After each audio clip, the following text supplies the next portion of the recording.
சாதிவாரி கணக்கெடுப்பு குறித்து முதலமைச்சரும் அமைச்சர் சிவசங்கரும் தவறான தகவலை கூறி சட்டப்பேரவையை நடத்த முயன்றார்.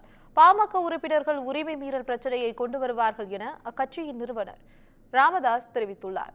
இதுகுறித்து விழுப்புரம் மாவட்ட தைலாபுரத்தில் அவர் அளித்த பேட்டியை தற்போது பார்க்கலாம். வன்னியர் இடஒதுக்கீடு குறித்து பாட்டாளி மக்கள் கட்சி சட்டப்பேரவை கட்சி தலைவர் ஜே.கே. மணி பேசிய போது குறுக்கிட்டு விளக்கம் அளித்த முதலமைச்சர் மு.க. ஸ்டாலின் அவர்கள் பீகார் மாநிலத்தில் இதுபோன்ற கணக்கெடுப்பு நடத்தப்பட்டு அது நீதிமன்றத்தால் ரத்து செய்யப்பட்டிருக்கிறது. அதை இந்த நேரத்தில் மாண்புமிகு உறுப்பினர் அவர்களுக்கு நினைவுபடுத்த விரும்புகிறேன் என்று கூறினார். இது தவறு. பீகார் மாநிலத்தில் நடத்தப்பட்ட சாதிவாரி கணக்கெடுப்பை எந்த நீதிமன்றமும் ரத்து செய்யவில்லை.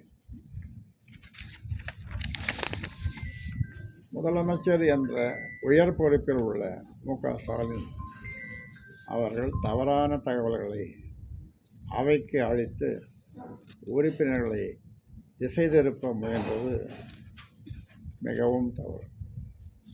அதேபோல் அமைச்சர் சிவசங்கர் அவர்களும் வன்னியர் இடஒதுக்கீடு குறித்த தவறான தகவல்களை அவைக்கு அளித்துள்ளார்.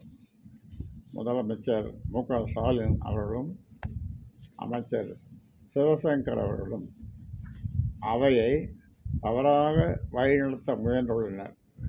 இது அவையின் உரிமையை மீறிய செயலாகும். இதற்கான முதலமைச்சர் ஸ்டாலின் அவர்கள் மீதும் அமைச்சர் சிவசங்கர் மீதும் உரிமை மீறல் பிரச்சனையை பாட்டாளி மக்கள் கட்சி உறுப்பினர்கள் விரைவில் கொண்டு வருவார்கள்.